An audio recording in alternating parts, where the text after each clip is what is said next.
And we're back to our Philippine travel series, and this time we are headed to the town of Calatagan in Batangas for our first time experience in a floating cottage on the beach.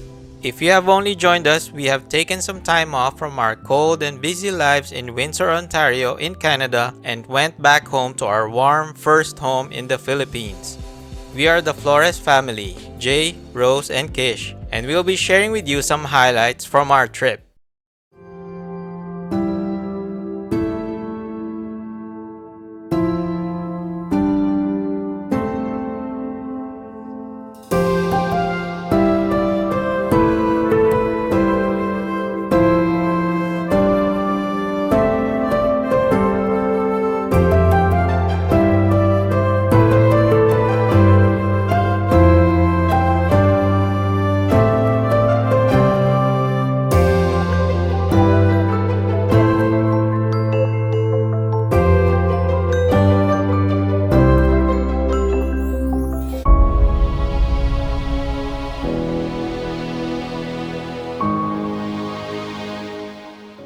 Upon arrival, we got checked by security for our reservation and directed where to park.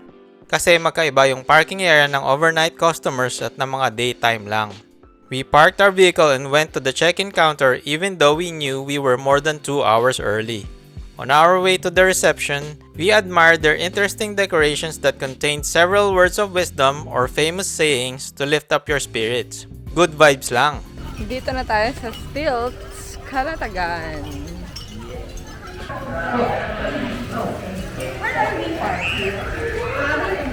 Okay, nakuha na natin yung strap natin.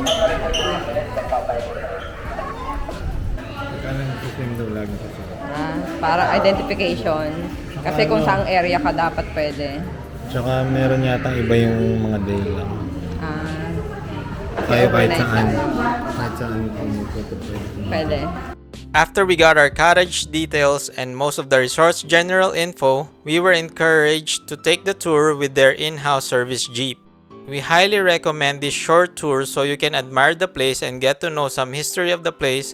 Free naman ito so you can just request this with reception. So dahil mamaya pa yung check-in natin, magtutour muna tayo dito sa shuttle. Social naman tayo dyan. So may ilang oras pa kasi tayo.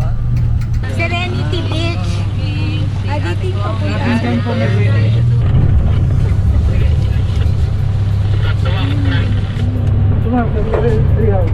yung tree house. Ang overnight po din yun. Oo, overnight din. May CR po, tsaka shower yung sita. Wow. Itong sasakyan nito, ma'am, po naman dito. Tapos dalawang tao po sa isang sasakyan. Pwede ba? Yung activity center nyo. Papunta daw sa Nagbaga Ito yung sa Infinity Pool.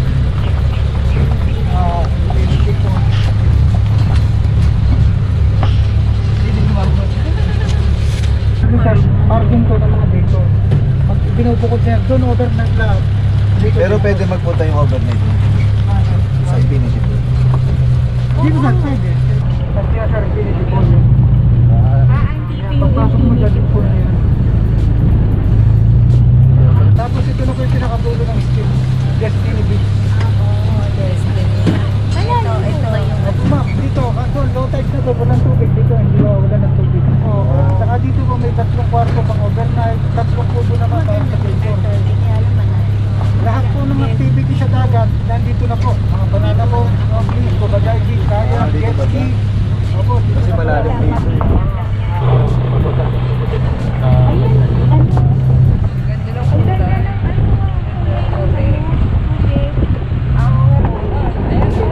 oh. May souvenir shop din, oh, kapag ka gusto mo.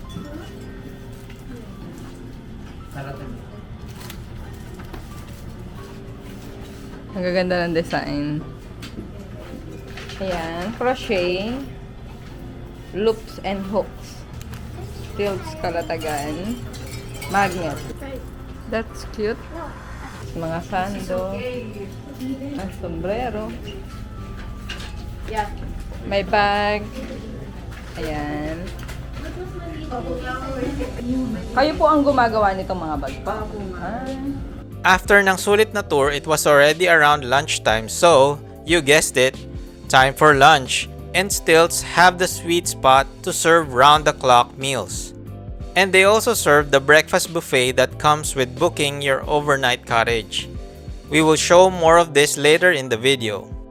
Isang stuffed bangus, isang chicken lollipop, isang sisig, isang pinakbet, isang oven baked egg na ang dami. Gutom na gutom. Kala ko yan So, ito ang ating welcome drink, iced tea.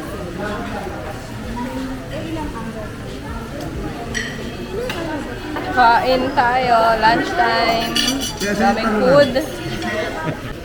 Ensalada, Fish tayo, fish. At ensalada. In our opinion, their home-style cooking is just right for our palates. Their serving size for each dish is probably good for 2 to 3 persons. So I highly suggest kung pupunta kayo dito ay bili na lang kayo sa Sweet Spot. Sure pa na bagong luto palagi ang food nyo. After that delicious meal, we got ushered to our floating cottage. One of the large ones they had, called Happiness. It was pretty good service from the resort when they helped us load our bags into a rolling trolley, send us to our cottage, and unload our things again. This is more like a hotel service, so we really noticed the difference. Ayan, Time to check sa the labas. cottage out. Yan. Tapos, exclusive for happiness only. Yan. Tapos, papasok ka dito.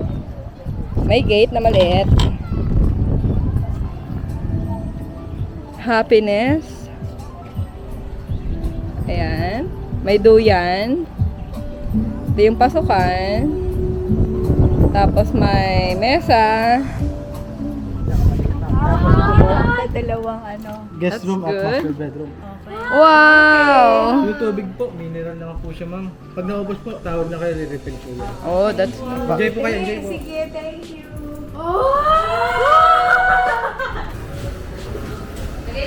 Washroom, single bedroom, washroom, and master bedroom. Para sa siya. Tara, pasok tayo. Oh, diba? Dito si Kiss, solo, single. Single. Tapos isang Yeah, tapos dito kami ni Jay. Oh, diba? God.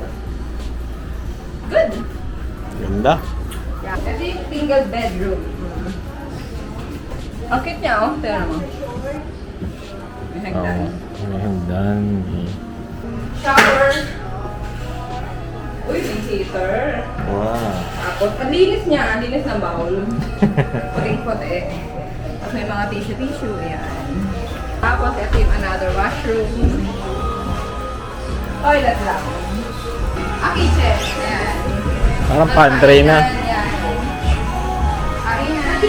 May fridge. May water. Pwede i-refill pag naubos mo, sabi. Sofa. Living room. Living room. Para sa isang bahay. Syalan. Hindi na naman tawag ito. Syalan. Yan.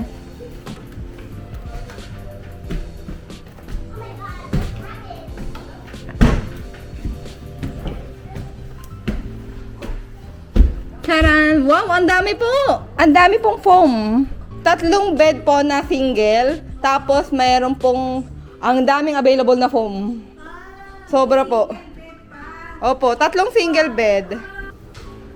Yan yung baba.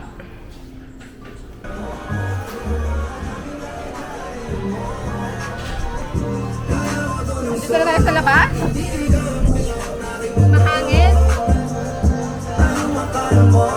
Ito. Pwede. Dito tayo magtatapi sa pagka umaga na. Ngayon kasi malalim na ron tubig habang dumidilim. Pero bukas ng umaga medyo maglo-low tide na. Talaga? Oo. Tapos may water ulit. Ayan. Ulit. Ang linis, Tapos no? after mo magtapisaw dito, pwede kang maligo dito sa dito. Ligo ka lang dito. Oh. May mirror.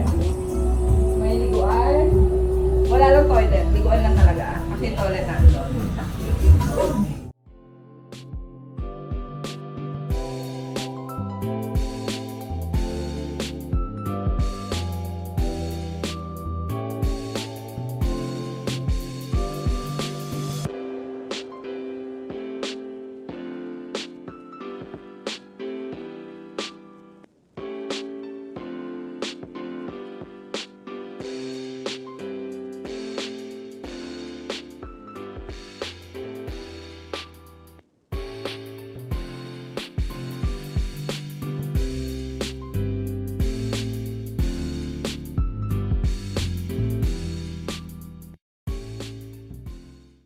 balot na balot sa tubig. Super init. Ayan sila, nandyan sa swing.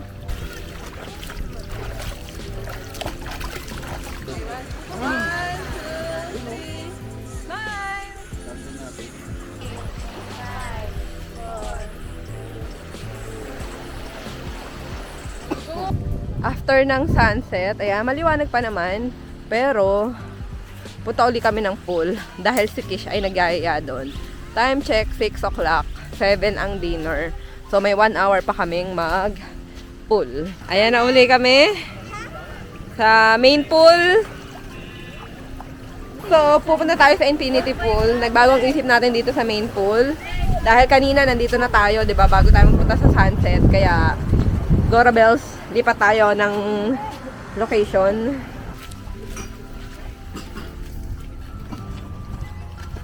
So, ito na yung infinity pool na tinatawag nila. Bali, ito ay 2 feet pambata. Yung kabilang side na to ay 4 to 4.5 feet. O, diba? Mas malalim ng bahagya yung sa main pool na nasa 5.5 feet. Vlogging time! Time check, 6:30, 6:17 pala. Dinner time, and we requested to have our food brought over to the cottage. But you know what? The food that we ate was our leftovers from lunch. We just got them heated up again. And we also just added a barbecue platter with pork and chicken. We topped off the night with some cocktails and beers. We then took a bit of a stroll in the cool and windy night.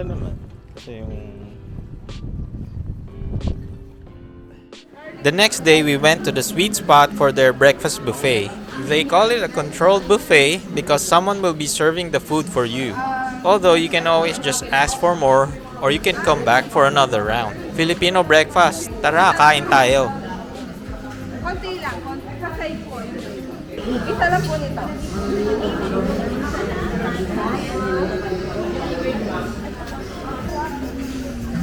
Ano gusto mo? Waffle or ito? You can take both. Or? Get it. Ito pa.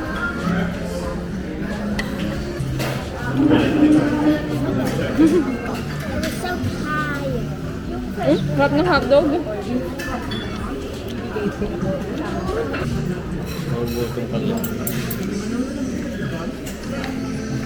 Chicken.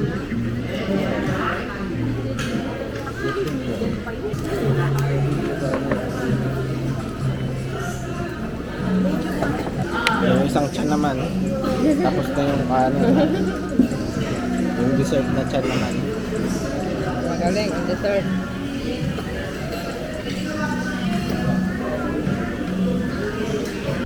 Swimming time. Punta ulit tayo sa infinity pool. Ito yung mga pang day tour, yung mga open hut. Ayan. So, maganda rin kasi diretso ka na sa beach, oh.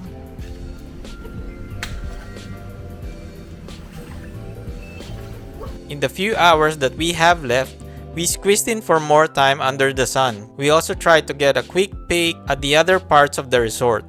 Serenity Beach, from the name itself, was built for people to chill and relax in. Cozy benches and swings, tree houses and playgrounds. You won't run out of things to explore in this area of the beach.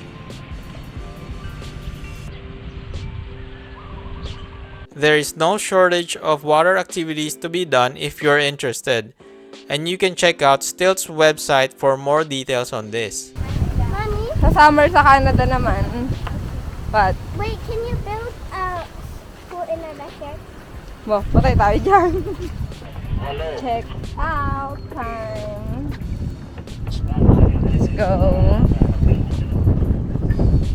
Tapos may cart, ayun. Magdadala ng gamit. Very helpful. Yes.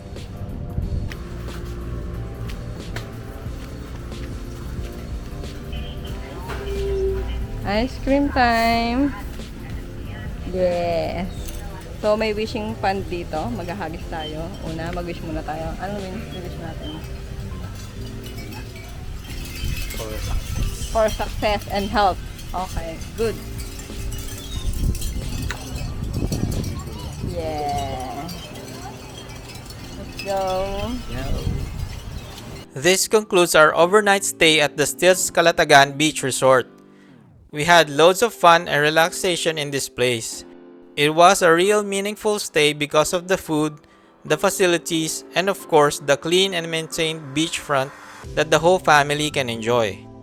If you like what you're watching, please help the channel grow by subscribing and liking our videos, and we thank you for watching till the end of this one. Oh yeah, before I forget, since we still have a lot of daylight after leaving Stilts, we dropped by a restaurant and had excellent food. We will feature this place in one of our future videos, so stay tuned. We appreciate you and we'll see you on the next one.